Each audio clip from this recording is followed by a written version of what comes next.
Sa isang tahimik, masaganang baryo na napaligiran ng mga bundok at malalawak na kagubatan, naninirahan isang binatang ng ngalang Andres. Siya ay 20 taong gulang,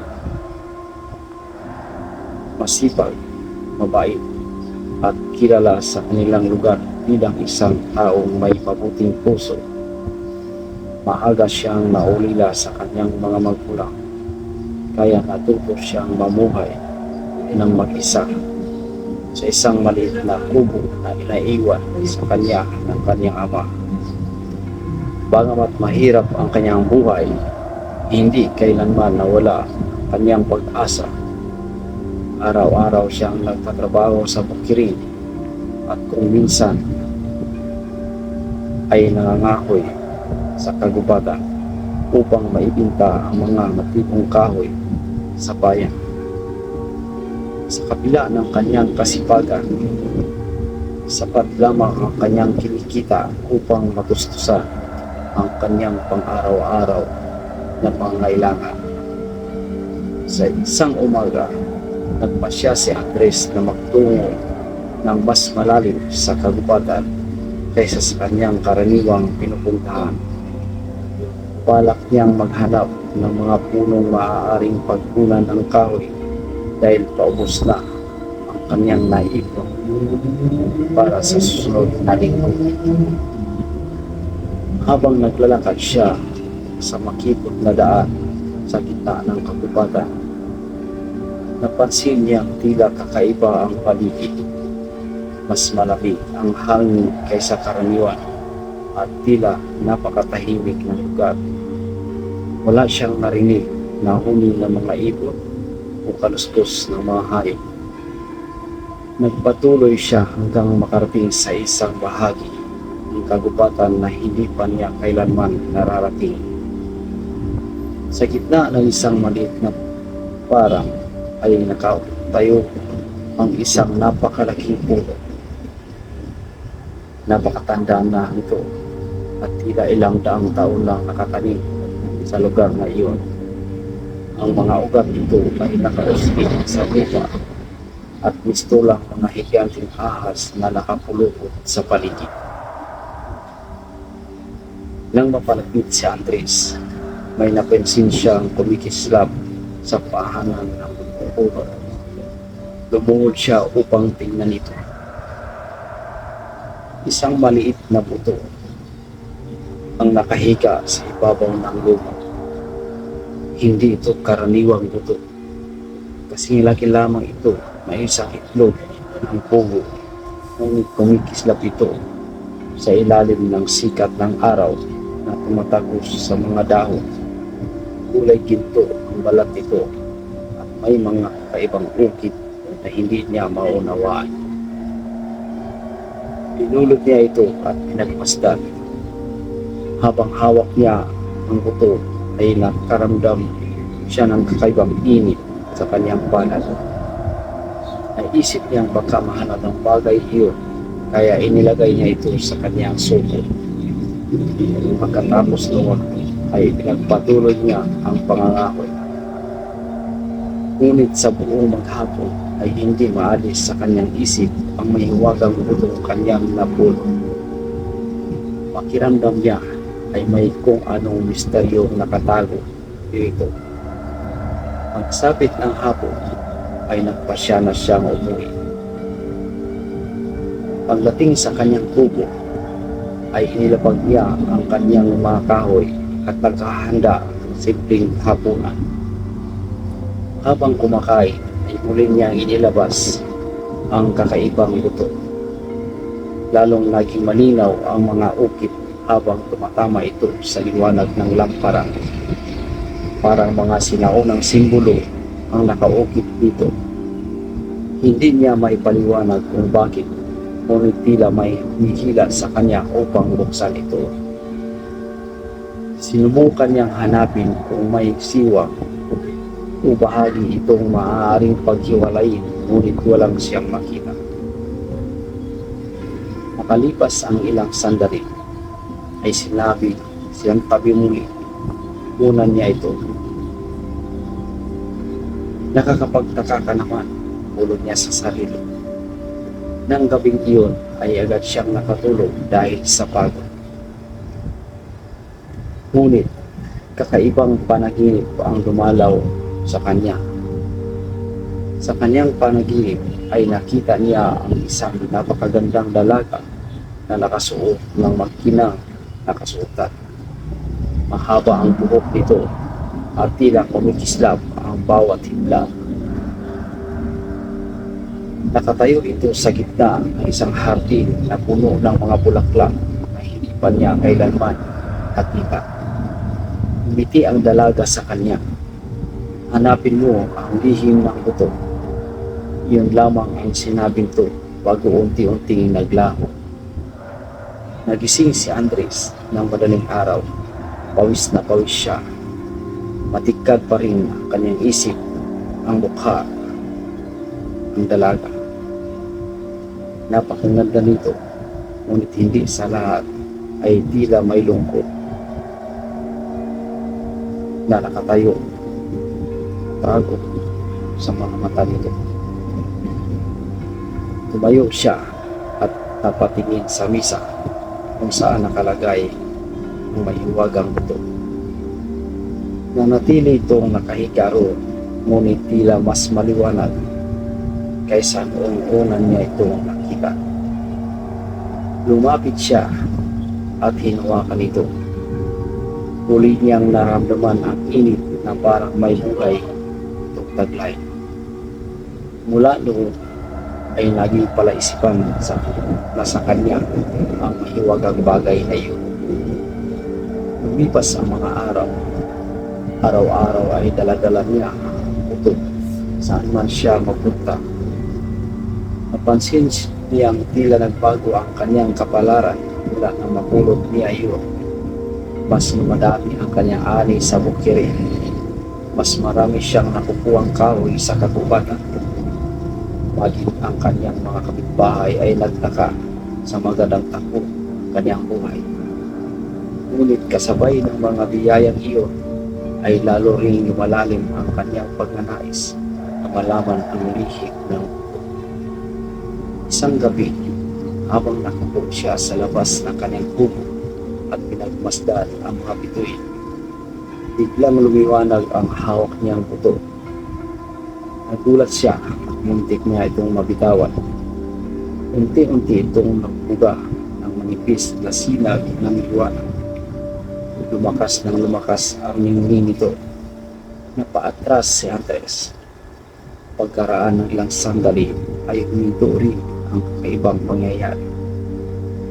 Ngunit sapat na iyon upang makumpirma niyang hindi ordinaryong bagay ang kanyang napulot. Kinabukasan ay nagtungo siya sa pinakamatandang lalaki sa kanilang baryo. Si Mang Isko ay kilala bilang tagapag-ingat ng mga lumang alamat at kasaysayan ng kanilang lugar.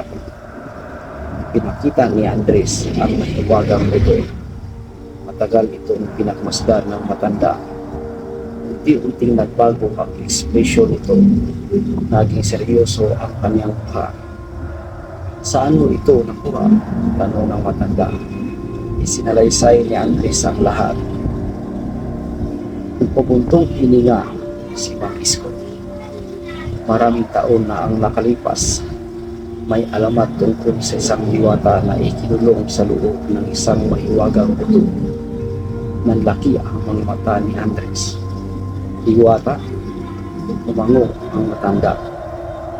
Sinasabing napakalakas niya dahil sa kanyang kapangyarihan ay kinakatakutan siya ng isang maitim na nilalang na naghahangad na maghahari sa buong kalupaan. Nililinlang siya nito at ikinulong sa isang mahiwagang sisidlan upang hindi na makabalik sa kanyang kaharian. Natahimik si Andres. Makiramdam niya ay may kaugnayan ang alamat sa hawak niyang bagay. At paano siya nakakalaya? Tanong. Napatingin si Mang Isko sa kanya. Sinasabi, tanging ang taong may pusong dalisay ang makapagpalaya sa kanya. Lalaya ba siya kapag nabuksan ang buto? Oo. Napahigpit ang hawak ni Andres sa mahiwagang bagay. May kung anong kaba ang nabuo sa kanyang dibdib. Kung totoo ang alamat, nangangahulugan itong may isang nilalang na nakakulong sa loob ng butong iyon sa loob ng napakahabang panahon. Bago siya umalis, ay may sinabi pa ang matanda, "Mag-ingat ka, Andres. Ang mga mahiwagang bagay ay may kaakibat na biyaya at panganib. Kapag pinili mong buksan ang lihim na iyan, maaaring magbago ang iyong buong buhay." Habang naglalakad pa uwi si Andres, ay paulit-ulit niyang iniisip ang sinasabi ng matanda. Nang gabing iyon ay hindi siya makatulog.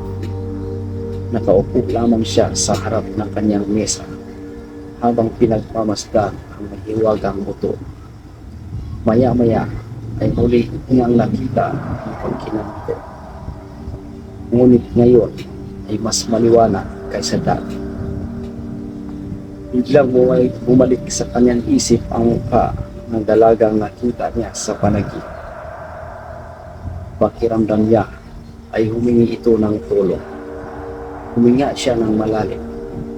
Dahan-dahan niyang kinuha ang buto at inilagay sa kanyang dalawang palad. Biglang niyang napansin ang isang manipis na guhit na lumitaw sa gitna nito. Parang unti-unti itong bumubukas. Napalunok si Andres. Hindi niya alam kung ano ang mangyayari. Ngunit alam niyang wala nang atrasan.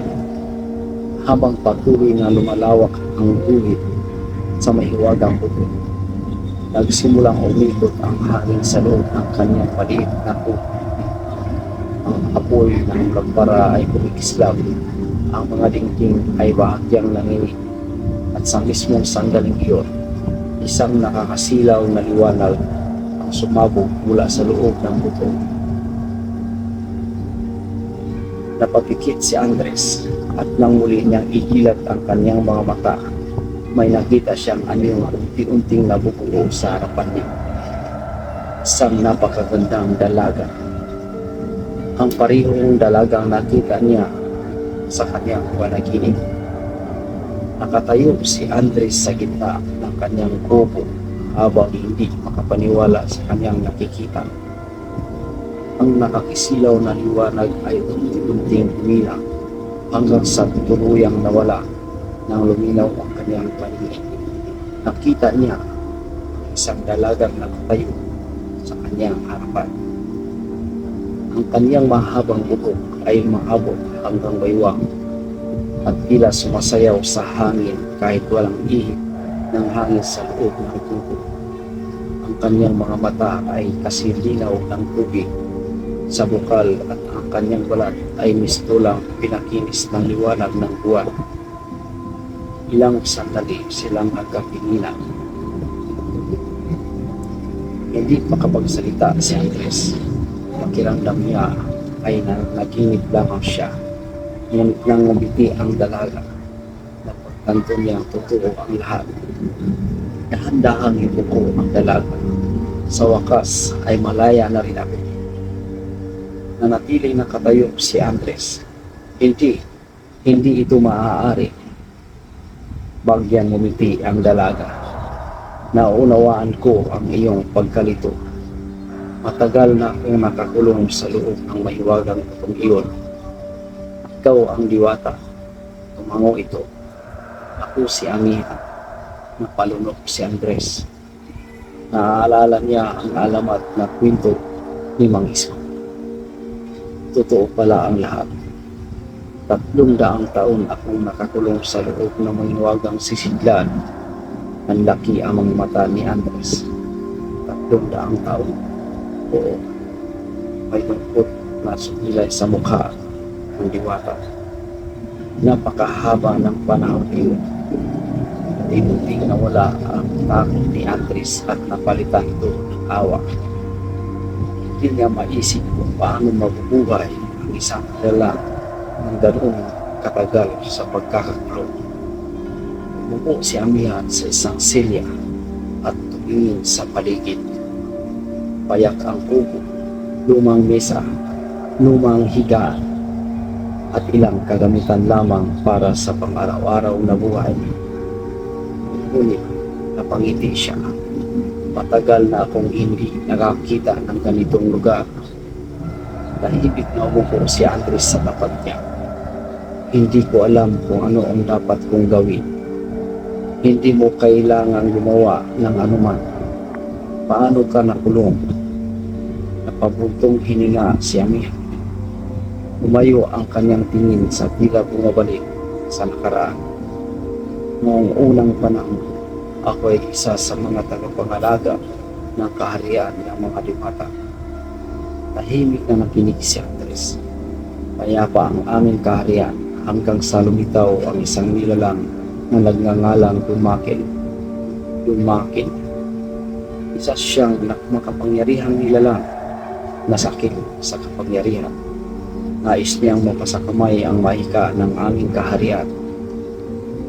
Mahilig siyang sandali. Nang hindi niya makuha ang aking pagsunod, nilinlang niya ako. Nagdilim ang kanyang mukha. Ikinulong niya ako sa loob ng mahiwagang buto upang hindi ko mapigilan ang kanyang mga balak. At mula loob ay hindi na siya nakalaya. 300 taon. 300 taong walang kasama. 300 taong nakakulong sa dilim. Hindi napigilang maawa ni Andres. Hindi man niya lubos na maunawaan ang lahat. Alam niyang napakasakit ng pinagdaanan ng diwata. Paano ka nakakalabas? Tumingin si Amihan sa kanya. Ikaw ang nagpalaya sa akin. Pero binuksan ko lang naman ang ito. Hindi ito mabubuksan ng kahit sino. Nagtaka si Andres. Ano ang ibig mong sabihin? Tanging taong may pusong dalisay ang makapagpalaya sa akin. Napayuko si Andres. Hindi niya alam kung paano sasagutin iyon. Sanay siyang mamuhay ng simple. Hindi niya kailanman ituturing ang sarili bilang isang espesyal na tao. Ngunit sa mga mata ng diwata, tila may kahalagahan ang kanyang ginawa. Maya-maya ay tumangip si Amiha. Lumapit siya sa maliit na bintana ng kubo. Tahimik niyang pinagmamasdan ang buwan. Napansin ni Andres ang kalungkutan sa kanyang mukha. May problema ba? Hindi agad sumagot ang diwata. Matagal muna siyang manahimik. Wala na ang mundong iniwan ko. Napatingin si Andres sa kanya. Lahat ng kakilala ko ay matagal nang wala. Naramdaman ni Andres ang bigat ng kanyang sinabi. 300 taon, wala nang natira mula sa kanyang dating buhay. Wala na ang kanyang mga kaibigan. Wala na ang kanyang pamilya. Wala na ang kanyang tahanan.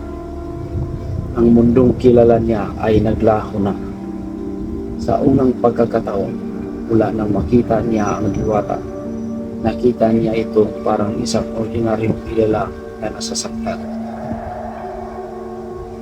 Hindi isang makapangyarihang diwata, isang taong nag-iisa. Kung gusto mo, sabi ni Andres, maaari kang manatili rito. Napalingon si Amiha. Nagulat si Amiha. Sa nagli, manatili rito. Tumango si Andres. Wala naman akong kasama sa buhay. Bakit siyang umiti?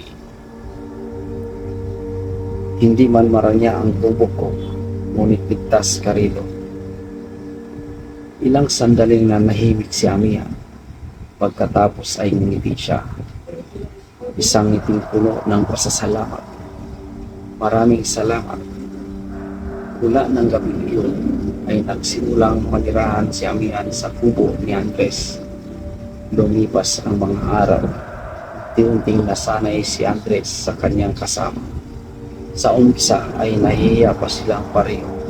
Ngunit habang tumatagal ay nagiging magaan ang kanilang pagsasama. Tinutulungan ni Amihan si Andres sa mga gawain. Bagamat siyang diwata, hindi siya nag-aatubiling maglinis ng kubo o magluto ng pagkain. Lalo lamang umumanga si Andres sa kanya.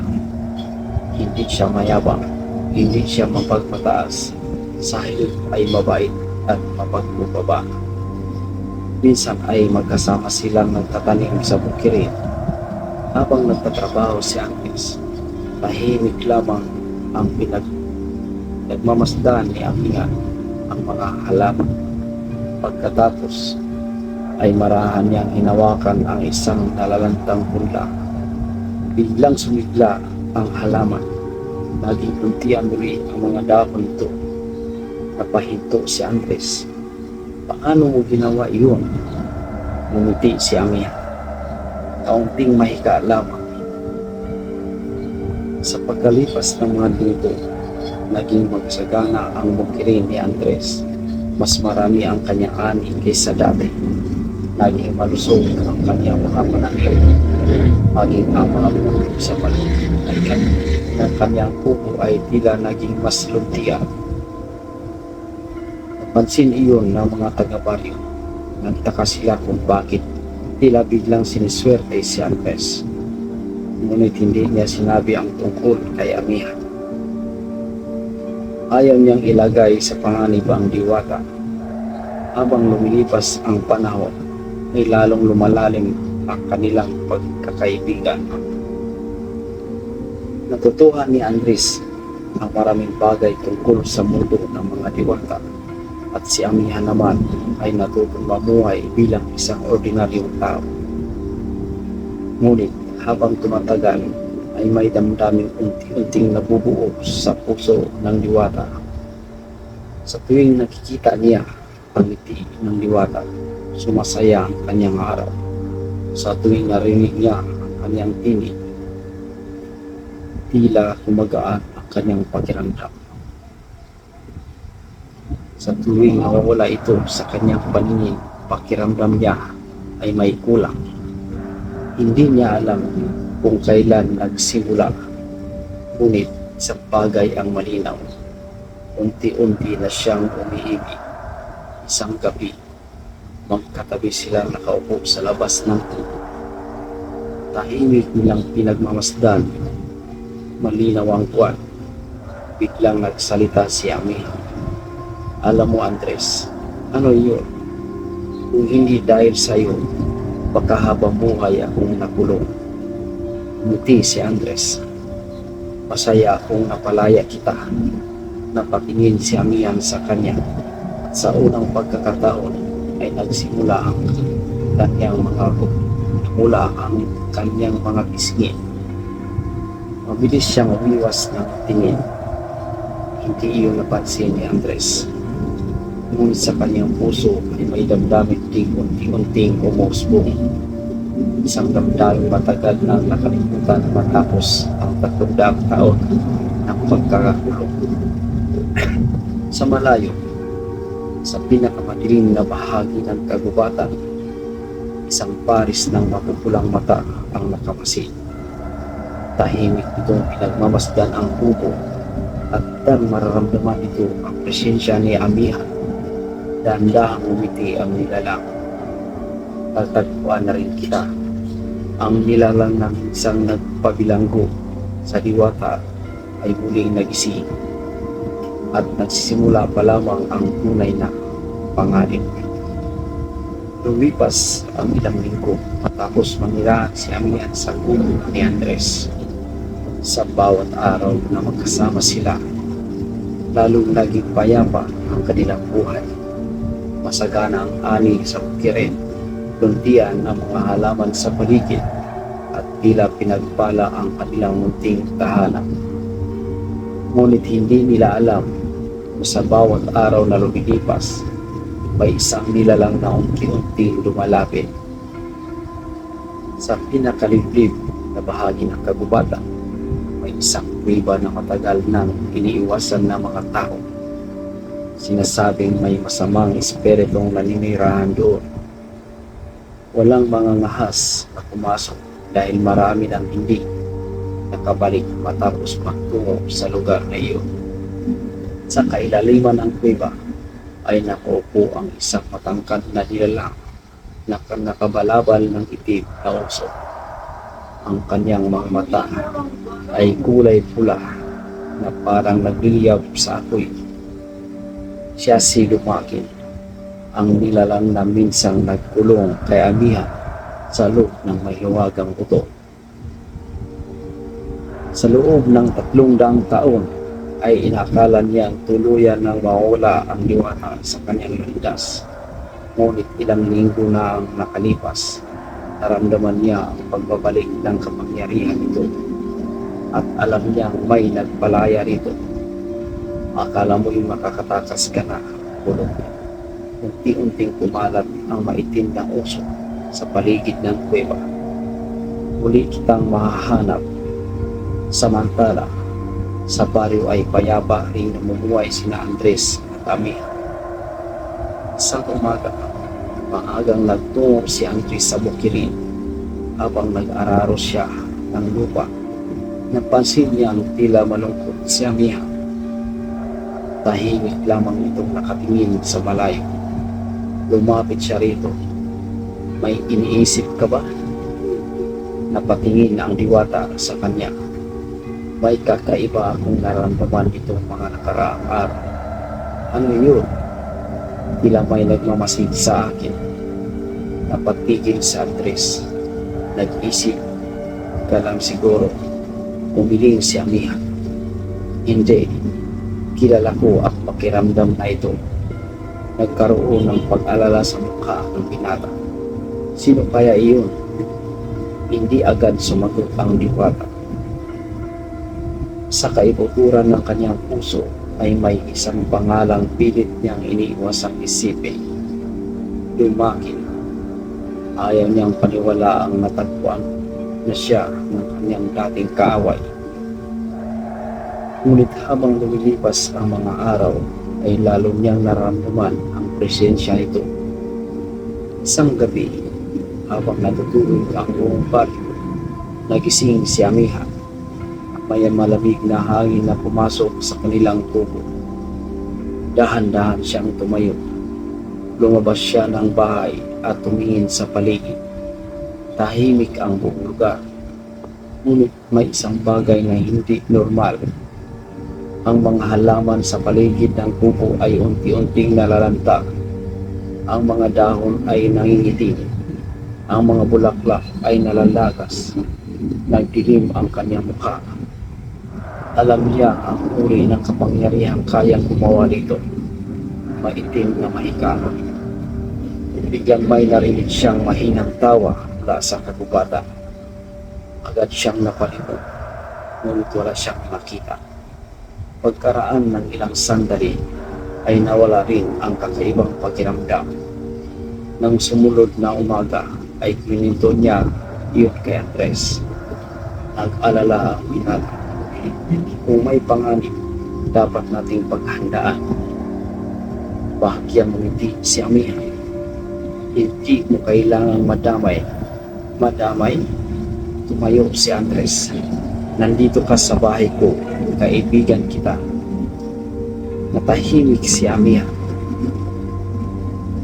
Matagal na panahon na ang nakalipas mula nang may taong nagsalita para sa kanya ng ganoon. Sa loob ng 300 taon ay wala siyang naging kakampi. Ngayon ay mayroon na. At iyon ay si Andres. Habang tumatagal ang kanilang pagsasama, lalo silang nagiging malapit sa isa't isa. Minsan ay magkasama silang naglalakad sa tabing ilog, nagkikwentuhan tungkol sa kanilang mga pangarap. Nalaman ni Amihan na noon pa man ay nais na ni Andres na magkaroon ng sariling pamilya. Isang simpleng tahanan, isang mapayapang buhay, at mga taong mamahalin niya. Samantala, kininto naman ni Amihan ang tungkol sa kanyang nakaharian. Ang mga ilog na kumikislap sa gabi ang mga punong namumulaklak sa ilalim ng liwanag ng buwan at ang mga diwata na nagtipon upang awitin ang mga sinapunang awit ng kalikasan. Tahimik na nakinig si Andres habang nakatingin siya kay Amiat. Napagtanto niya hindi na lamang paghanga ang kanyang nararamdaman, pag-ibig na iyon, ngunit hindi niya masabi. Paano niya magagawang umibig sa isang diwata? Paano kung isang araw ay bumalik ito sa kanyang sariling mundo? Paano kung mawala din ito tulad ng lahat ng mahalagang tao sa kanyang buhay? Kaya pinili niyang manahimik. Subalit hindi niya alam na ganoon din ang iniisip ni Amihan. Sa paglipas ng mga araw, ay natutunan niyang pahalagahan ang simpleng buhay kasama si Andres. At sa kauna-unahang pagkakataon, matapos ang napakahabang panahon, muli siyang naging masaya.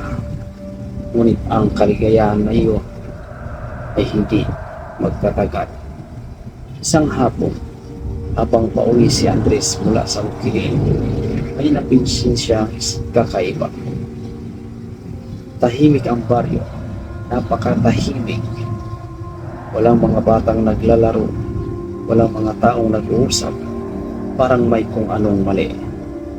Nang makarating siya sa gitna ng baryo, ay nakita niya ang mga tao na nagkukumpulan.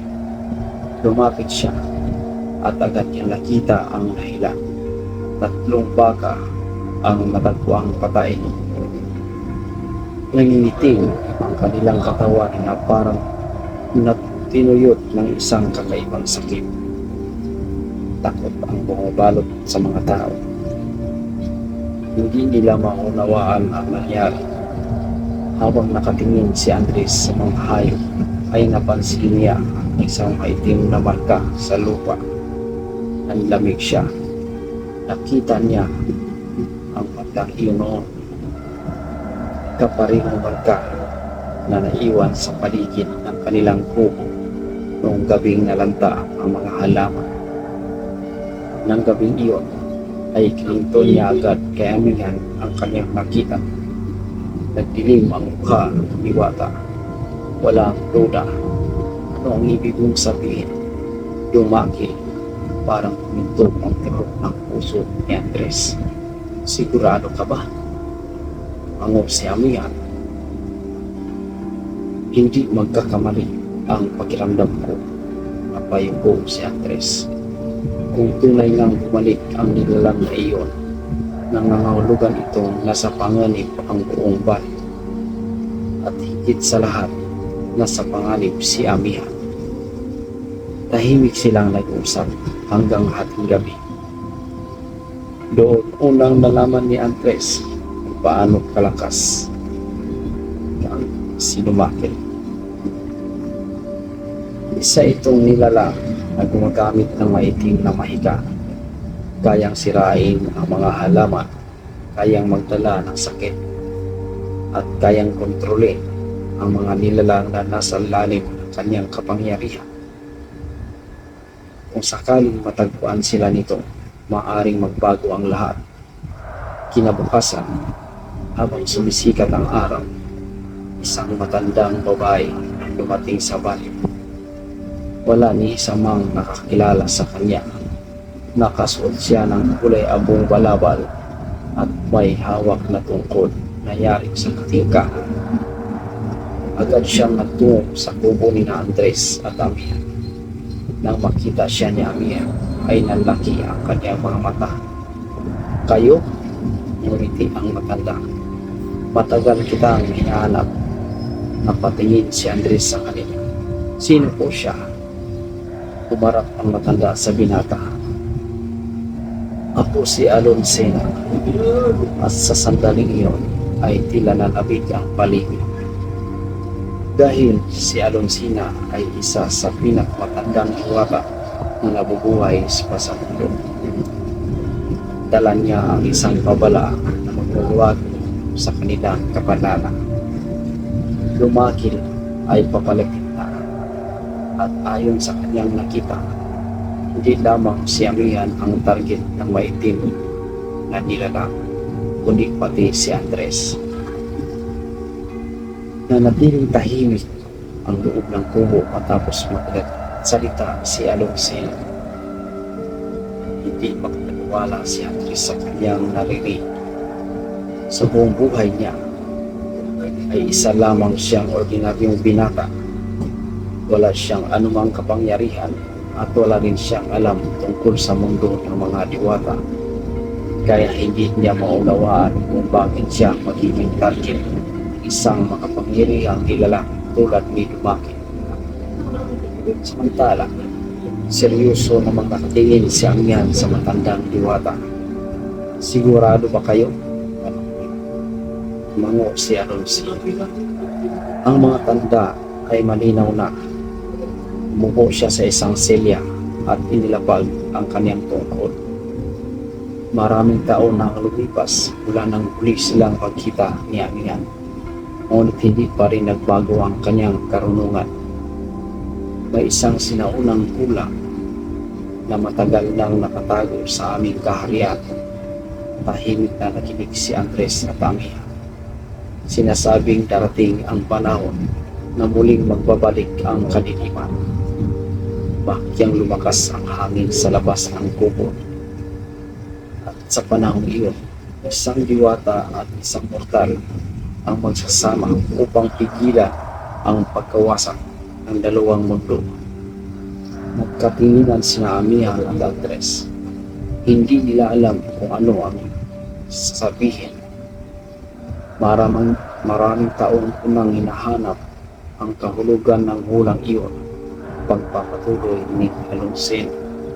Ngunit nang maramdaman kong nakalaya si Amihan, saka ko lamang naunawaan. Patingin siya kay Andres. Ikaw ang mortal na tinutukoy ko. Nanlaki ang mga mata ng binata.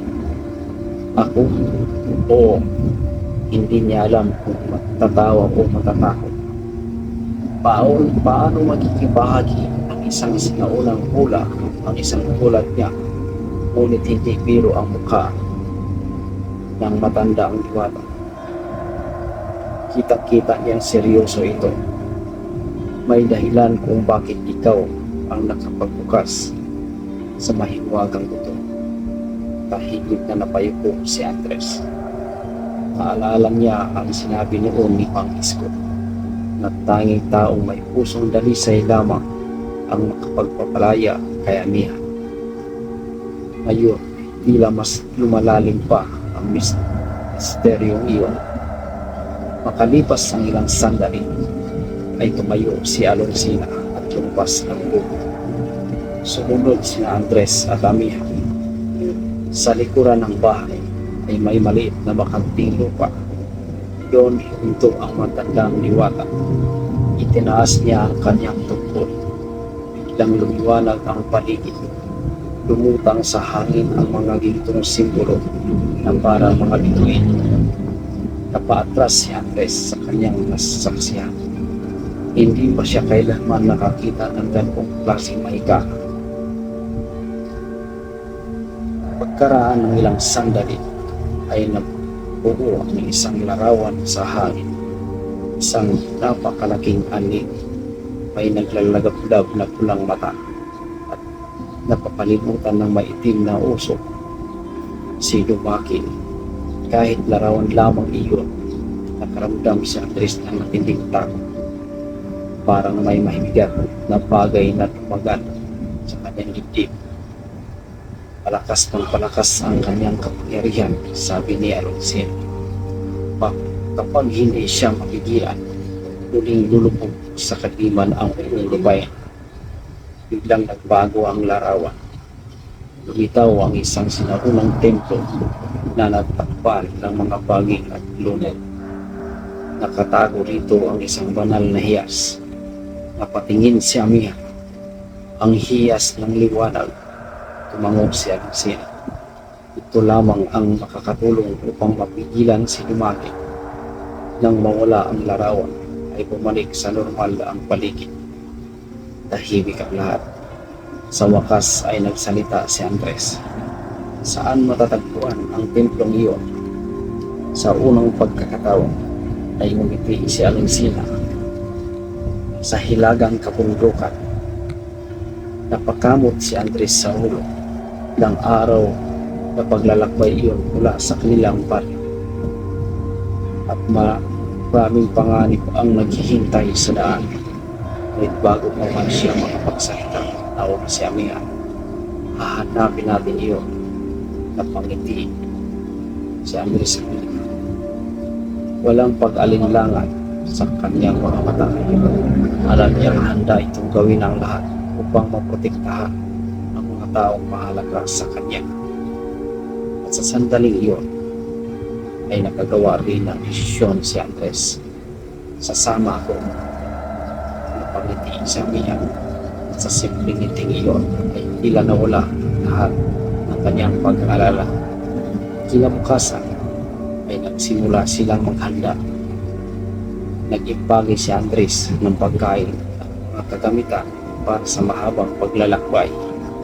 Si Alonsina naman ay nagbigay ng ilang payo tungkol sa mga lugar na dapat nilang iwasan. 3 araw silang maghanda. Sa ika-4 na araw ay nagpaalam sila sa mga taga-barko. Hindi nila sinabi ang tunay na dahilan ng kanilang pag-alis. Sinabi lamang nila may mahalagang bagay silang kailangang hanapin. Habang naglalakad sila papalayo sa baryo, napalingon si Andres sa kanyang kubo. Doon niya unang nakita si Amiha. Doon nagsimula ang lahat. Hindi niya alam kung ano ang naghihintay sa kanyang paglalakbay. Ngunit handa siyang harapin yon. Magkasabay silang naglalakad patungo sa hilaga. Sa unang araw ng kanilang paglalakbay ay naging maayos ang lahat. Natawid nila ang mga ilog, nalampasan nila ang mga puhol at nakarating sa isang malawak na kabubatan. Ngunit nang sumapit ang gabi ay nagsimulang magbago ang paligid. Habang nagpapahinga sila malapit sa isang malaking puno, napansin ni Amiha ang kakaibang katahimikan. Walang marinig na kuliglig, walang huni ng mga ibon, wala kahit anong tunog. Biglang tumayo ang diwata. May mali. Patingin si Andres sa paligid. Ano yun? Hindi agad nagsagot si Amiha. Ngunit maya-maya ay lumitaw ang mga anino sa pagitan ng mga puno. Sa 2, 10, hanggang sa hindi na nila mabilang. Dahan-dahang lumabas ang mga ito mula sa kadiliman. Mga nilalang na may maitim na mata at magputing balat. Mga alagad ni Dumakil. Napahigpit si Andres sa hawak ni Amiha. Samantalang nagsimulang lumiwanag ang mga palad ni Amiha. Naghanda siyang gamitin ang kanyang mahika. Unti-unting pinaliputan sila ng mga nilalang at sa kanilang mga mata ay isa lamang ang layunin.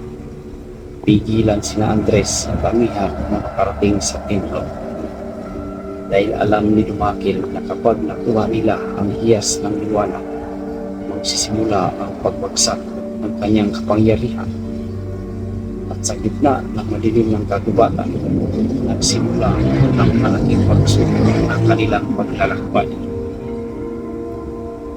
Kapalibutan sina Andres at Amiha ng mga nilalang na ipinadala ni Dumakil. Sa ilalim ng malaplam na liwanag ng buwan, kitang-kita ilan ka ng mga ito. Ang kanilang mga mata ay puro itim, wala lang katiting na buhay na makikita roon. Mahigpit na hinawakan ni Andres ang kanyang hitaka.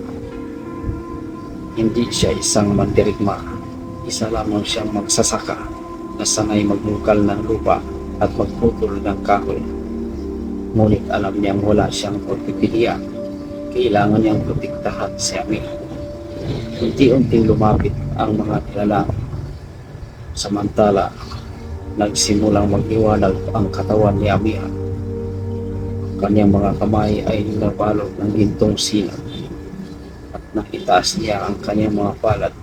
Kumalat ang liwanag sa buong paligid. Napaatras ang ilan sa mga nilalang. Tila nasasaktan sila sa kapangyarihan ng diwata. Ngunit hindi sila tumigil. Patuloy silang lumapit. Biglang sumugod ang isa sa kanila. Mabilis na nakaiwas si Andres at naiharang ang kanyang itak. Tumama ang nilalang sa talikod at bumagsak sa lupa.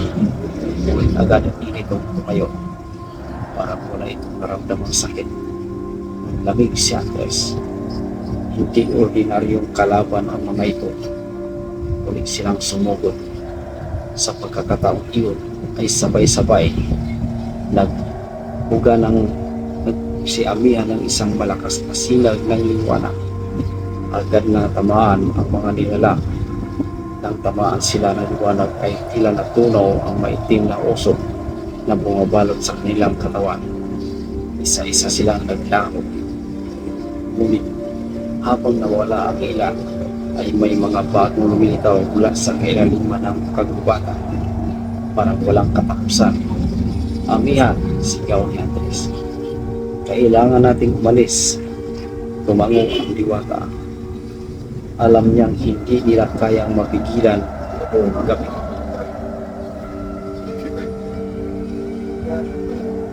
Masyadong marami ang kanilang kalaban. Agad silang tumakbo papalayo habang ginagamit ni Amihan ang kanyang kapangyarihan upang hadlangan ang mga humahabol. Nagpatuloy sila sa pagtakbo hanggang makarating sa isang matarik na bahagi ng kagubatan. Doon lamang sila huminto. Kapwa sila hingal. Tahimik silang nakinig sa paligid. Makalipas ang ilang sandali ay napansin nilang wala ng sumusunod. Bahagyang gumaan ang kanilang pakinabdam. Ngunit alam nilang hindi pa tapos ang panganib. Upo si Andres sa isang malaking bato. Napansin niyang namumutla si Amihan. Ayos ka lang ba? Bahagyang ngiti ang diwata. Pagod lamang. Napansin ni Andres na mas mahina ang liwanag sa kanyang katawan. Parang may nabawas sa kanyang lakas. Dahil ba sa paggamit po ng mahikat? Mango si Amihan.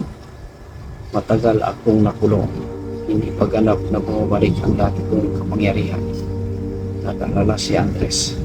Kung ganoon, mas mahirap pala ang kanilang haraping laban. Kinabukasan ay pinagpatuloy nila ang kanilang paglalakbay. Habang lumalalim sila sa ilagang tukod-tukad, lalo ring nagiging kakaiba ang mga lugar na kanilang nadaraanan. May mga punong napakalaki. May mga ilog na tila kumikislap kahit maliwanag ang araw. At may mga hayop na hindi pa kailanman nakita ni Andres. Sa kabila ng mga panganib ay unti-unting lumalalim ang kanilang samahan. Sa bawat araw na magkasama sila, mas lalo nilang nakilala ang isa't isa. At habang lumilipas ang panahon, lalong nahihirapan si Andres na itago ang kanyang nararamdaman. Minsan ay nahuhuli siya ng sariling nakatingin kay Amihan sa paraan ng pagngiti nito, sa paraan ng pagsasalita nito, at sa kabutihan ng puso nito. Ngunit nanatili siyang tahimik. Takot siyang baka masira ang kanilang magandang samahan. Samantala, ganun din ang naramdaman ni Amihan. Sa loob ng 300 taon ay hindi siya nagkaroon ng pagkataong mahalin sino man. Ngunit ngayon, iba ang kanyang naramdaman. Sa tuwing nasa panganib siya, si Andres ang una niyang iniisip. Sa tuwing nalulungkot siya, sa nang makita ang binata upang tumaan ang kanyang pakinabdam. Ngunit tulad ni Andres, pinili rin niyang manahimik. Pagkaraan ng ilang araw, ay natiling narating nila ang paanan ng hilagang kapuntukan. Napakalawak na lugar. Ang mga talumpok ay tila sumasayad sa lupa. At sa pinakamataas na isa sa mga bundok ay may nakikitang buho ng isang sinaunang ekstraktora. Templo iyon, sabi ni Amina. Napatingin si Andres. Sa wakas ay malapit na sila sa kanilang pakay. Ngunit habang paakyat sila sa bundok ay may nakita silang kakaiba. Isang matandang lalaki ang nakaupo sa gilid ng daan. Nakasuot ito ng lumang kasuotan at may hawak na tungkol. Mukha itong mahina at pagod. Nang makita sila ng matanda ay agad itong nagsalita. Maawa kayo, huminto si Andres at Amina. 2 araw na kung walang pagkain. Hindi nagdalawang isip si Andres. Agad niyang inilabas ang bahagi ng kanilang baon at ibinigay sa matanda. Masayang tinanggap iyon ng lalaki. Ngunit nang mahawakan nito ang pagkain, biglang nagbago ang kanyang anyo. Nagulat si Andres. Ang matandang lalaki ay naging isang nilalang na nababalot ng puting liwanag. Napaatras sila. Hindi ang mahiwagang nilalang. Matagal ko nang sinusubok ang mga naglalakbay sa bundok na ito. Nagkatinginan sina Andres at Amina. Ano kayo? Tanong ni Andres.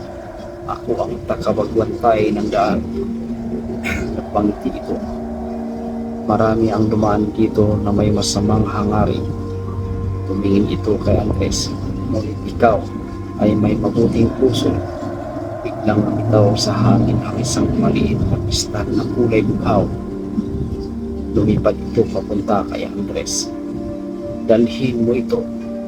Maingat na tingnan na binata ang kristal. Nakakatulong ito sa oras ng matinding panganib. Pagkasabi nito, unti-unting naglaho ang mahiwagang nilalang. Naiwan sina Andres at Amina puno ng pagtataka. Ngunit bago sila makapagsalita ay biglang lumanig ang lupa, malakas, sunod-sunod, parang may biganting nilalang na naglalakad. Napalingon sila sa itaas ng bundok at doon nila nakita ang isang napakalaking halimaw na nangyari sa bato. Ang mga mata nito ay nagliliyab sa pulang liwanag at malinaw na nakaharang ito sa daan patungo sa sinaunang templo. Napahigpit si Andres sa hawak niyang kristal. Samantala, seryosong tumingin si Amina sa halimaw. Ito ang tagapagbantay ng templo. At upang makuha ang hiyas ng liwanag, kailangan muna nilang palampasan ang dampuhalang nilalang na iyon. Malakas na umalingaw sa kabundukan ang bawat hakbang ng dampuhalang nilalang nangyari sa bato. Mayanig ang lupa sa bawat paggalaw nito. Nakatayo siya, sina Andres at Amina, habang nakatanaw sa napakalaking tagapagbantay ng templo. Ang mga mata nito ay naglalagablab na tila apoy mula sa kailiman ng lupa. Sa unang tingin pa lamang ay alam na nilang hindi ito ordinaryong nilalang. Ito ay isang sinaunang bantay na inatasa protektahan ng templo at ang hiyas ng liwanag. Huminga ng malalim si Andres. Sa buong buhay niya ay hindi pa siya nakakaharap ng ganitong uri ng panganib. Ngunit hindi siya umatras. Kung kailangan niyang harapin ang nilalang na iyon upang mailigtas si Amina at ang kanilang mundo, gagawin niya. Biglang bumaling ang higante sa kanilang direksyon. Unti-unti itong yumuko at tumingin sa kanila. Pagkatapos ay umalingaw ang malalan itong tinig. Sino ang nangangahas na umakyat sa banal na bundok? Nagkatinginan si Andres at Amina. Pagkaraan ay makwang pasulong si Amina. Ako si Amina, ng kaharian ng diwata. Tila nagliwanag ng bakya ang mga mata ng higante. Isang diwata, mango si Amina. Naparito kami upang hanapin ang hiyas ng liwanag. Patahimik ang higante. Makalipas ang ilang sandali ay muli itong nagsalita. Ang hiyas ay hindi maaaring mapasakamay ng sinuman. Kailangan namin ito upang pigilan si Dumakit. Sa unang pagkakataon ay tila nagbago ang anyong pagbantay. Parang may naalala ito mula sa napakalayong nakaraan. Dumakit, nagdilim ang paligid ng magbangkit ang pangalang iyon. Tunay ngang nagbalik na siya. Tumango si Amihan at palakas ng palakas ang kanyang kapangyarihan. Muling natahimik ang higante, ngunit sa halip na magbigay daan ay itinaas ito ang isang napakalaking kamay. Kahit ganoon, hindi ko maaaring basta ipagkatiwala ang hiyas. Nagtaka si Andres. Bakit? Dahan-dahan tumingin ang higante sa kanya. Dahil ang tunay na lakas ay hindi nasusukat sa kapangyarihan. Pagkatapos ay tinuro nito ang malawak na hagdanan patungo sa tinto. Kung nais ninyo ang hiyas, kailangan ninyong patunayan ang inyong sarili.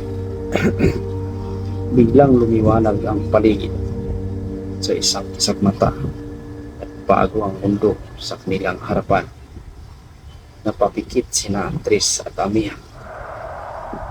Ang muli nilang imulat ang kanilang mga mata ay wala na sila sa mundo. Napatingin si Andres sa paligid. Nasa loob siya ng isang lumang kubo. Nalaki ang kanyang mga mata. Pamilyar ang lugar. Ito ang kubo ng kanyang mga magulang. Ang kubong matagal nang nawala sa paglipas ng panahon. Napakabilis ng tibok ng kanyang puso. Maya-maya ay may narinig siyang pamilyar na boses. Anak, napalingon siya. At doon niya nakita ang kanyang ina kasama ang kanyang ama. Parang bumalik ang nakaraan. Nanlabo ang kanyang paningin dahil sa luha. Matagal na panahon na mula na muli niyang bilang makita. Lumapit ang kanyang ina at hinawakan ang kanyang mukha. Miss na miss ka na namin. Nanginginig si Andres. Gusto niyang yakapin ang kanyang mga magulang. Gusto niyang manatili sa sandaling iyon. Ngunit may isang bahagi sa kanyang isip na nagsisilbing mali. Naalala niya ang sinabi na higante sa itong pagsubok. Hindi ito totoo. Muling nagsalita ang kanyang ama. Manatili ka na rito. Kasama mo kami. Wala nang panganib. Wala nang maghihirap.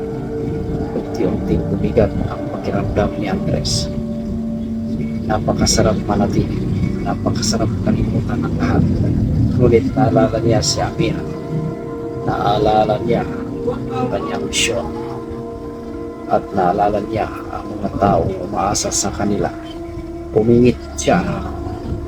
Pagkatapos ay marahang umili. Patawan. Nabigla ang kanyang mga magulang. Ngunit patuloy siya magsalita. Mahal ko kayo. At hindi ko kayo kailanman nakakalimutan. Ngunit kailangan kong magpatuloy. Unti-unting naglaho ang paligid. Kasabay noon ay naglaho rin ang mga anyo ng kanyang mga magulang. Bago sila tuluyang nawala, ay ngumiti ang mga ito. Sa unang pagkakataon, ay nakaramdam si Andres ng kapayapaan sa kanyang puso. Nang muli niyang imulat ang kanyang mga mata, ay pumalik siya sa bundok.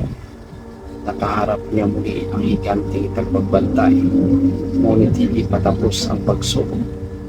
Napansin niyang wala si Amihan sa kanyang tabi. Samantala, si Amihan ay nasa ibang lugar.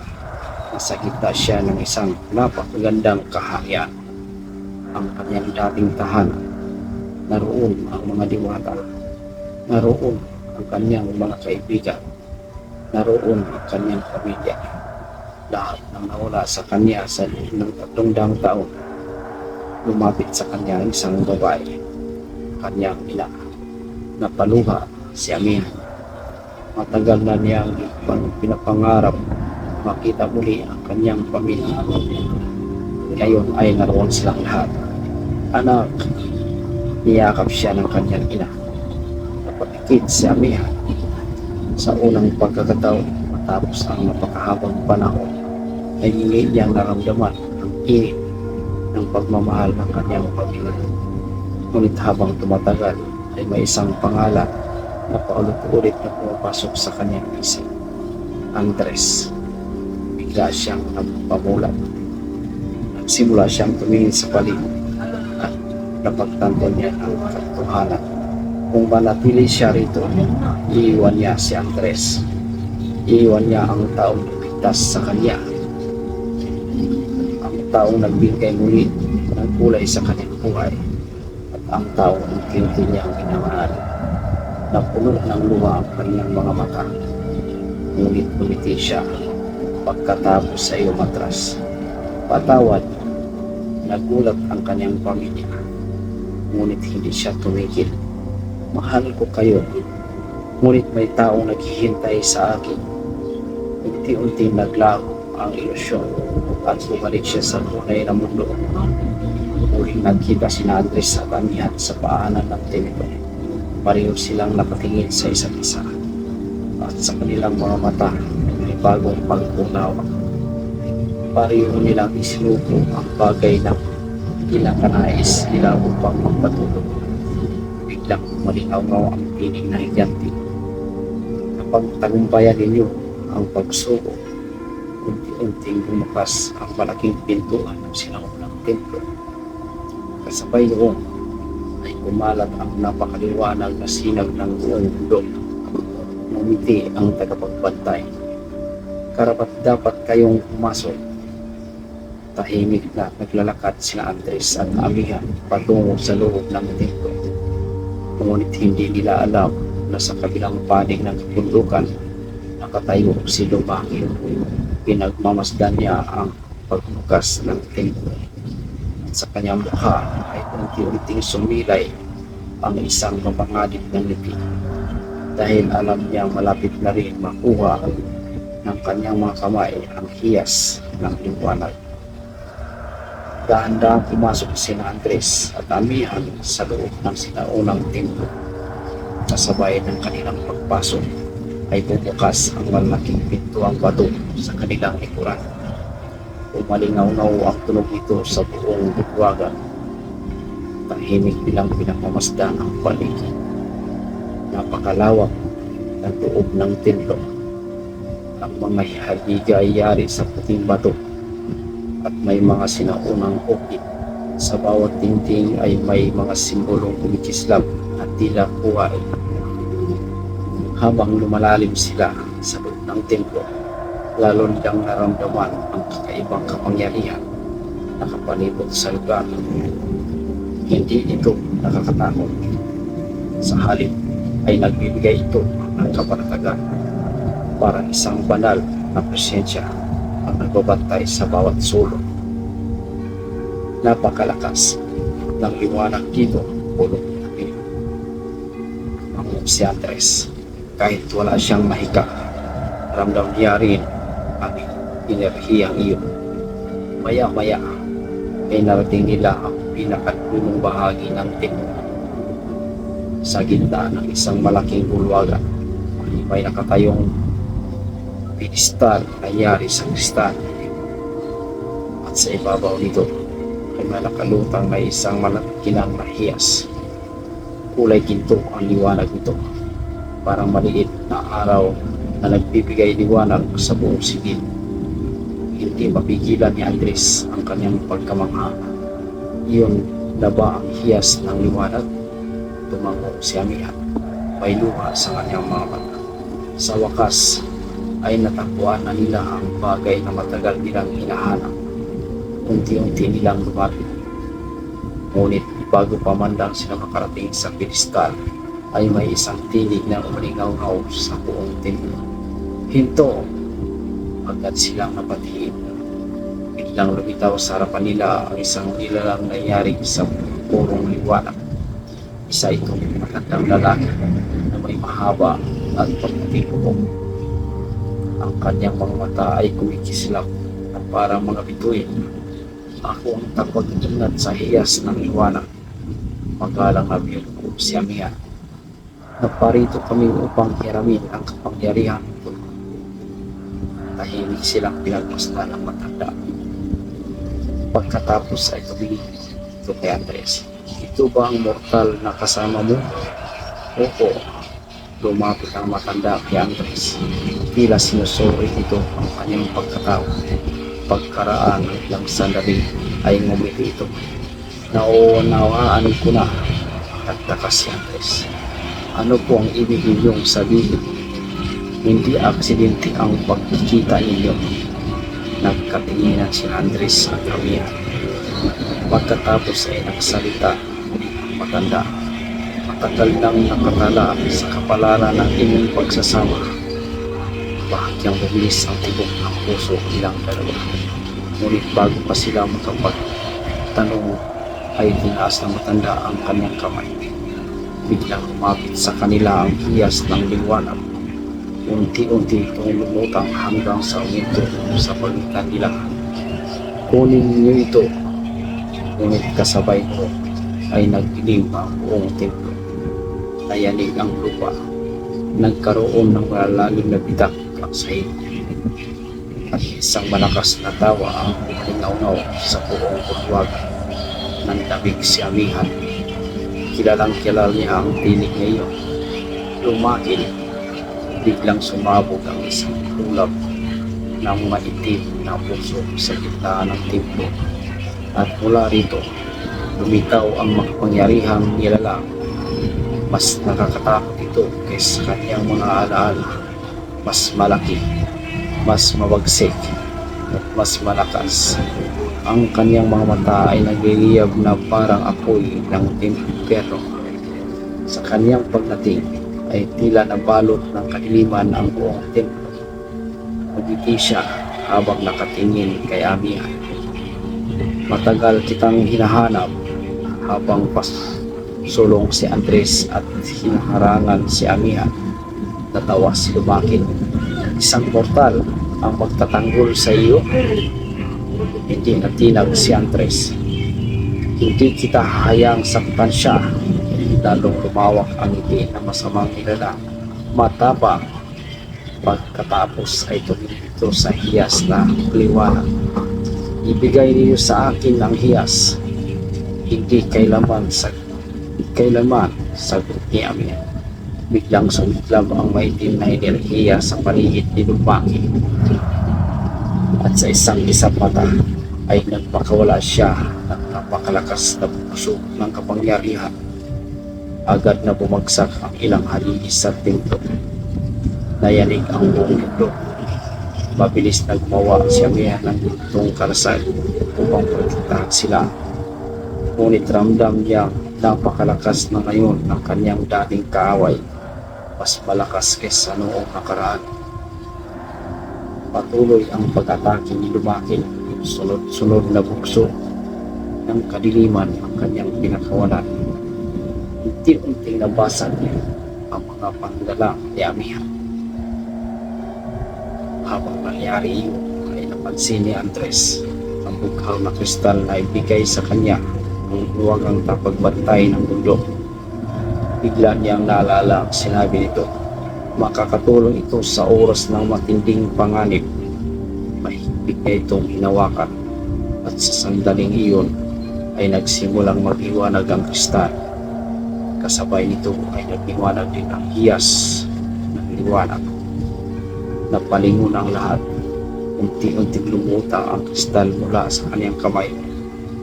Nang magpikit ang kristal at ang hiyas ng liwanag, isang napakaliwanag na sinag ang sumabog sa buong templo. Napaatras si Lumakil. Sa unang pagkakataon ay nakita nila ang takot sa kanyang mukha. Imposible, mas lalo pang lumakas ang liwanag. At sa gitna nito ay may mga sinaunang simbolo lumitaw sa hangin. Tila may mensaheng nais iparating ang kapalaran. Tahimik na binasa iyon ng tagapag-ingat ng hiyas. Pagkatapos ay napangiti siya. Sa wakas ay naunawaan niya ang lahat. Tumingin siya kina Andres at Amihan at sinabi, ang bihim na matagal nang nakatago sa sinaunang bulan. Ang tunay na kapangyarihan ng hiyas ng liwanag ay hindi magigising sa pamagitan ng mahika na patigil ang lahat, kundi sa pamagitan ng pag-iisang puso ng diwata at ng mortal at itinadhana para sa isa't isa. Nanlaki ang mga mata ni na Andres at Amihan at sa sandaling iyon ay tila huminto ang oras dahil ang lihim na matagal nilang itinatago sa kanilang mga puso ay unti-unti nang inilalantad ng kapalaran. Nabalot ng matinding liwanag ang buong templo matapos sabihin at pag-ingat ang lihim ng sinaunang pula. Tahimik na nakatayo sina Andres at Amihan. Pareho nilang hindi makapaniwala sa kanilang narinig. Samantala, galit na galit si Lumaki.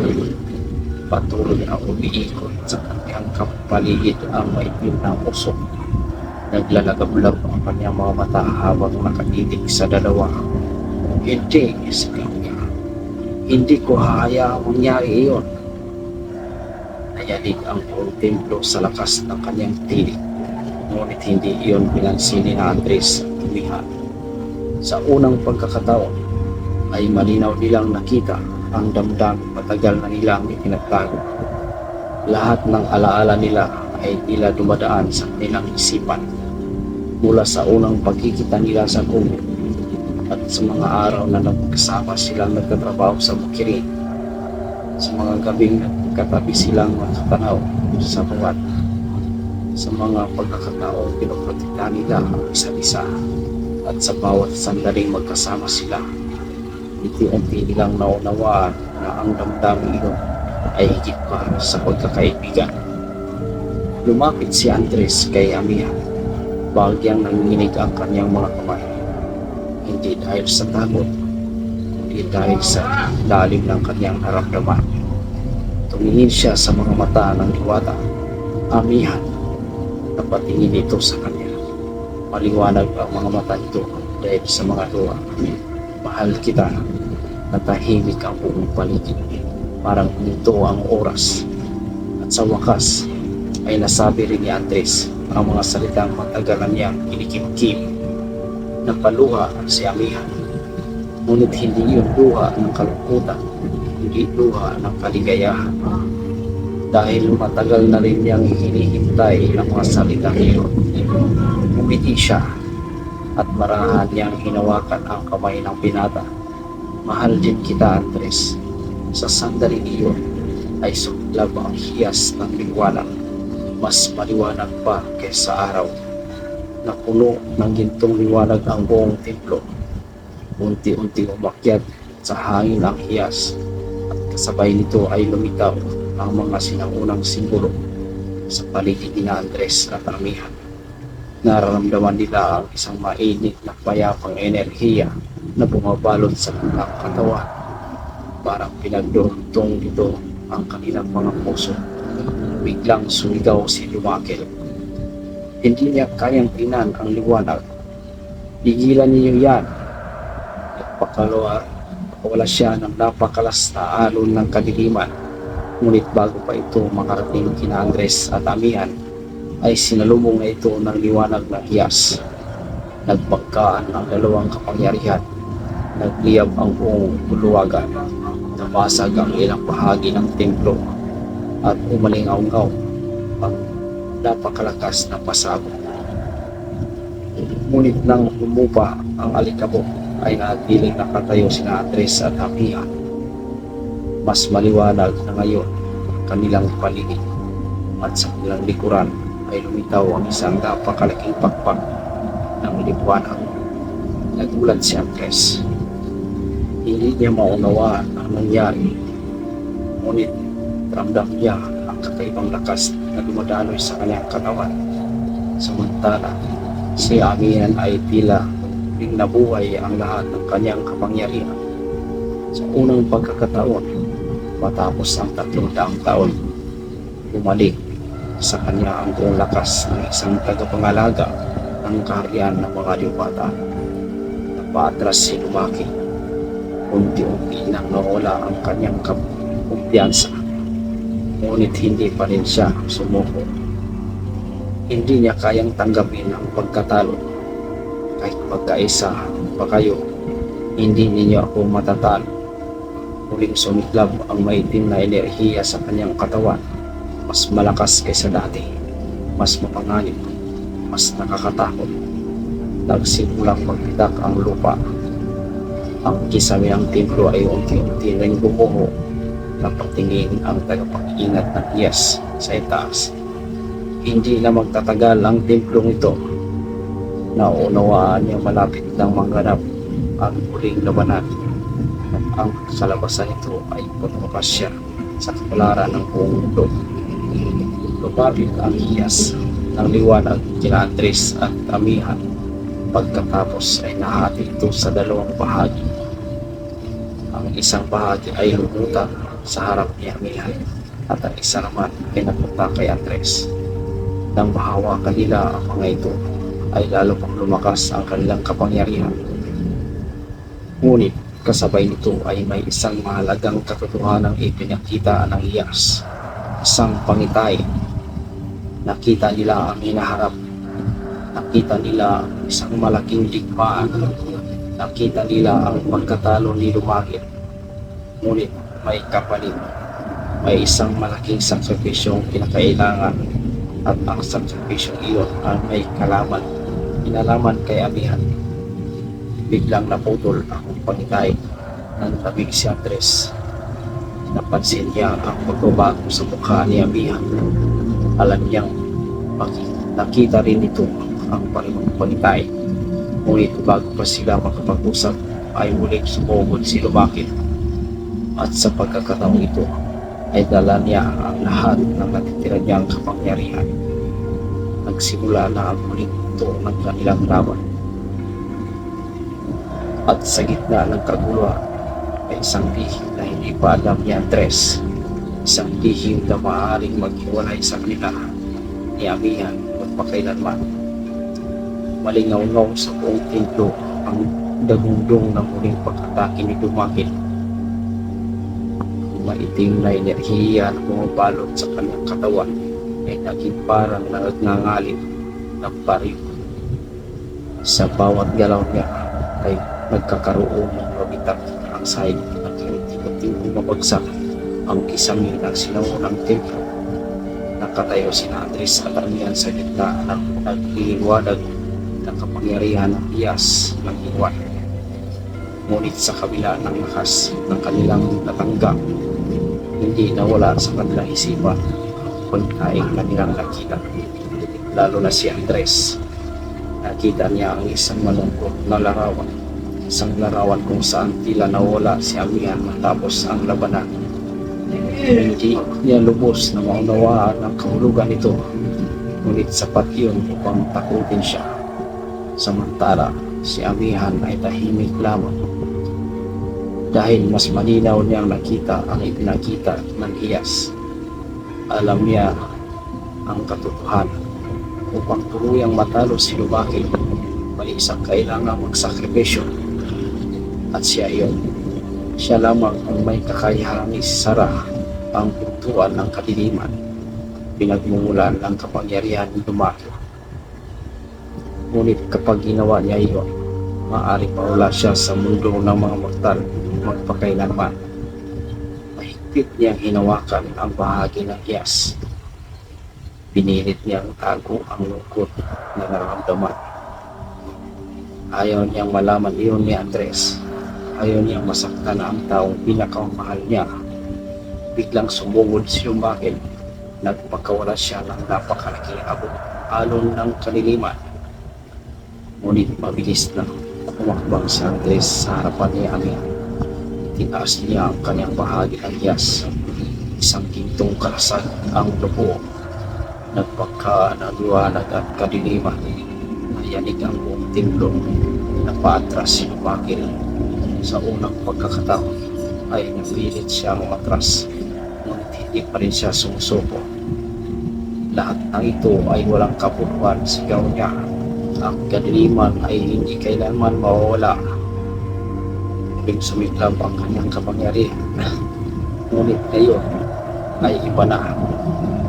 Parang unti-unti siyang nilalabong ang sarili niyang mahika.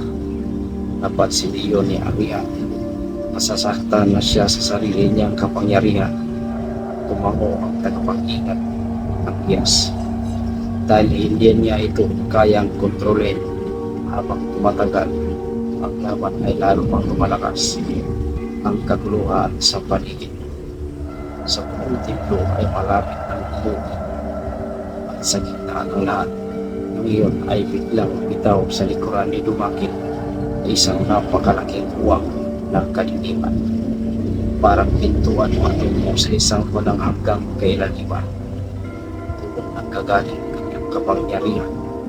Doon din siya kukuha ng lakas sa loob ng maraming siglo. Nagdamig si Amihan. Iyon lang nakita niya sa pagtain. Alam na niya ang dapat gawin. Tahimik siyang lumingon kay Andres. Pinagmasdan niya ang mukha ng binata. Ang taong nagpalaya sa kanya. Ang taong nagturo sa kanya kung paano muling maging masaya. At ang taong minahal niya ng buong puso. Napangiti siya.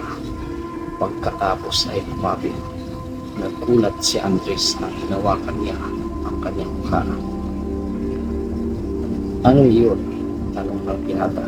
May luha sa mga mata ni Amihan. Ngunit nakangiti pa rin siya. Salamat. Nagtaka si Andres. Bakit? Dahil binigyan mo ako ng buhay na hindi ko akalaing maranasan ko pa. Unti-unting bumilis ang tibok ng puso ni Andres. May kakaiba sa paraan ng pagsasalita niya. Parang nagpapaalam.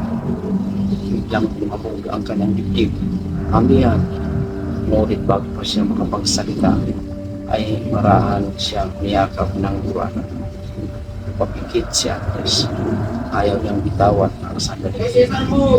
Ngunit nang umatras si Amihan, ay nakita niya ang mga luha sa mga mata nito. Doon niya naunawaan ang lahat. Hindi. Nagiginig ang kanyang tinig. Hawak. Huwag mong sabihin sa akin. Tahimik na tumango si Amihan. Agad na umiiling si Andres. Hindi maaari. May ibang paraan. Ngunit alam nilang pa rin ang katotohanan. Wala nang ibang paraan.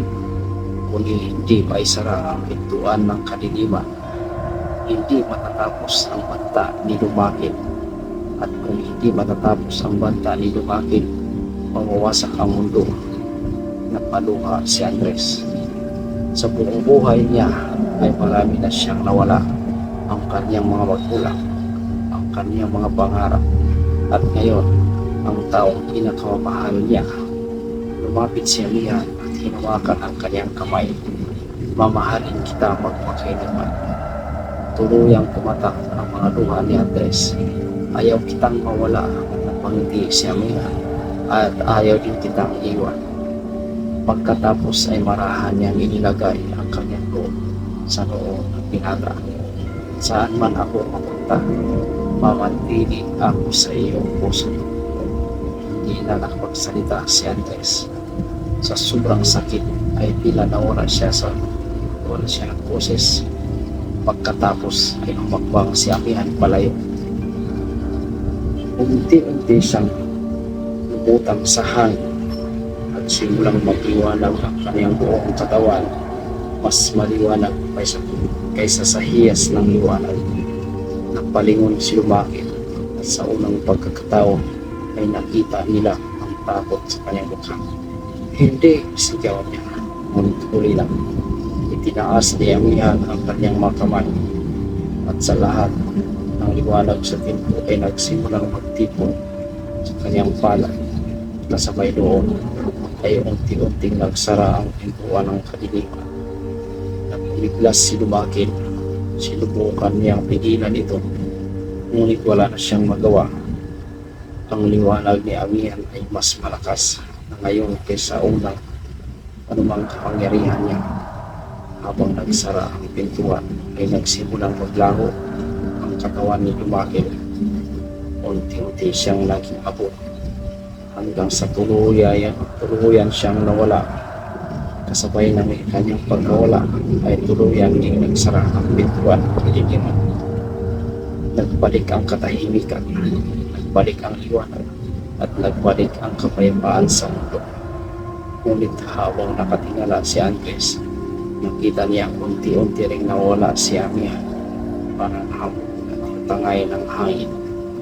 Parang liwanag na dahan-dahang naglaho sa dapit habon.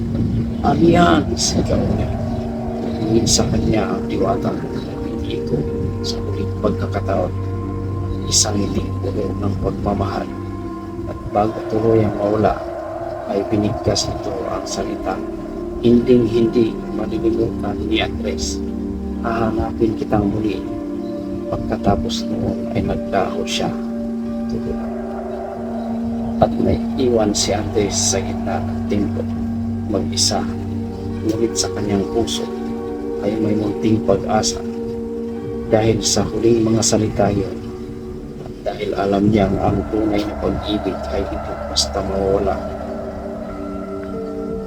Tahimik na nakatayo si Andres sa gitna ng dulo ng sinaunang templo. Wala na si Lumakit. Wala na rin ang pintuan ng kadiliman. At muling nabalot ng liwanag ang buong kabuklukan. Ngunit sa kabila ng tagumpay, pagkat pa rin ang kanyang puso. Dahil kapalit ng lahat ng iyon ay ang pagkawala ni Amihan. Matagal siyang nalitrili roon.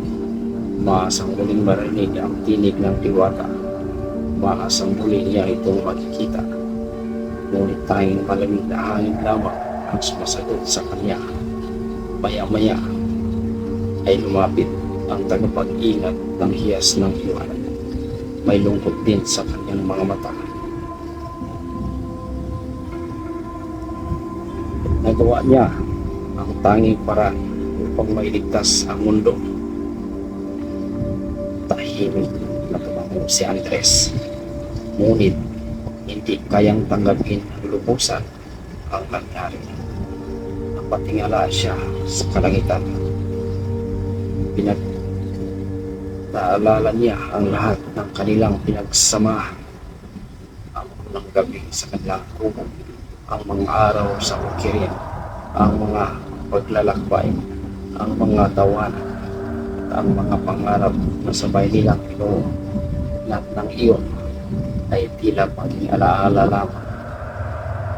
Pagkaraan ng ilang araw ay bumalik siya sa kanilang baryo. Masayang sinsalubong ng mga tao ang kanyang pagdating. Nabalitaan na nila ang pagkawala ng mga kakaibang pangyayari sa paligid. Muling naging sagana ang kanilang mga pikirin. Muling naging mapayapa ang kanilang pagbubuhay. Ngunit kahit masaya ang lahat, may bahagi sa puso ni Andres na tiling malungkot. Muli siyang tumira sa kanyang kubo. Nagpatuloy siya sa pagtatanim. Nagpatuloy siya sa pagtatrabaho. At araw-araw ay naalala niya si Amihan. Lumipas ang mga buwan. Naging 1 taon. Pagkatapos ay naging 2 taon. Maraming bagay ang nagbago sa barko. Hindi nagbago ang damdamin ni Andres. Hindi siya nag-asawa. Hindi siya naghanap ng iba.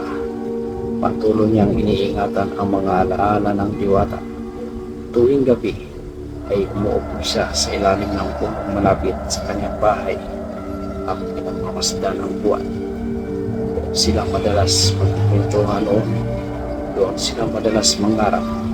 At doon niya pinagdarasal na sana ay makita niya muli si Amihan. Minsan ay iniisip niyang baka hindi na iyon mangyayari. Baka hanggang alaala na lamang ang lahat. Ngunit kahit ganoon ay hindi siya nawala ng pag-asa. Dahil sariwa pa rin sa kanyang isip ang muling sinabi ng diwata. Hahanapin kita muli isang gabi habang maliwanag ang bilog na buwan sa kalangitan. Nakupo si Andres sa ilalim ng puno. Tahimik niyang pinagmamasdan ang mabituin.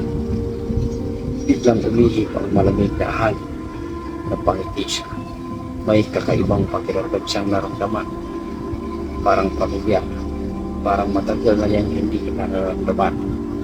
Dahan-dahan siyang tumayo, napatingin siya sa malawak na parang sa kanyang harapan. At doon niya nakita ang isang munting liwanag. Sa una ay maliit lamang ito, ngunit habang lumalapit ay lalo itong lumilila. Unti-unting nabuo ang anyo na isang babae. Napatigil si Andres para ito ang kanyang paghinga. Hindi siya makapaniwala sa kanyang nakikita. Ang babae ay may mahabang buhok na sumasayaw sa hangin. May mga matang kasing linaw ng tubig sa bukal. May mga ngiting matagal niyang hinahanap. Angihan, nanginginig ang kanyang tinig. Napangiti ang babae.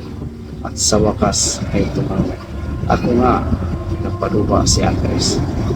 Hindi niya alam kung nanaginip lamang siya kung totoo ang lahat.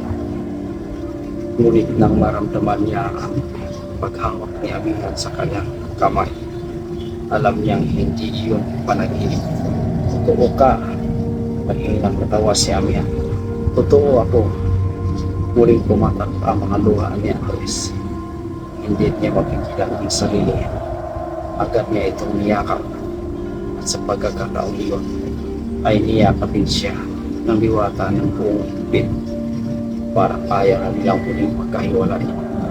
Matagal silang nagpiling magkayakap para nabawi nila ang lahat ng panahon na wala. Pag makalipas ang ilang sandali ay nagtanong si Andres, paano ka nakabalik? Umiti si Emilia. Nang magsara ang pintuan ng katliman, hindi ako tuluyang nawala.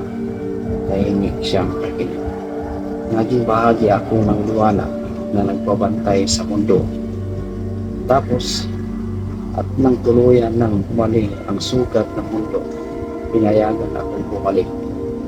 At ang saya ang puso ni Andres. Sa wakas, ay natupad din ang kanyang hinihintay. Sa wakas, ay natapos din ang kanilang paghihiwalay. Makalipas sa ilang buwan, ay nagpasya silang magpakasal. Nagdiwa ang buong baryo. Hindi alam ng karamihan ang tunay na pagkatao ni Amihan. Ngunit mahal nila ito dahil kabutihan ang kanyang puso.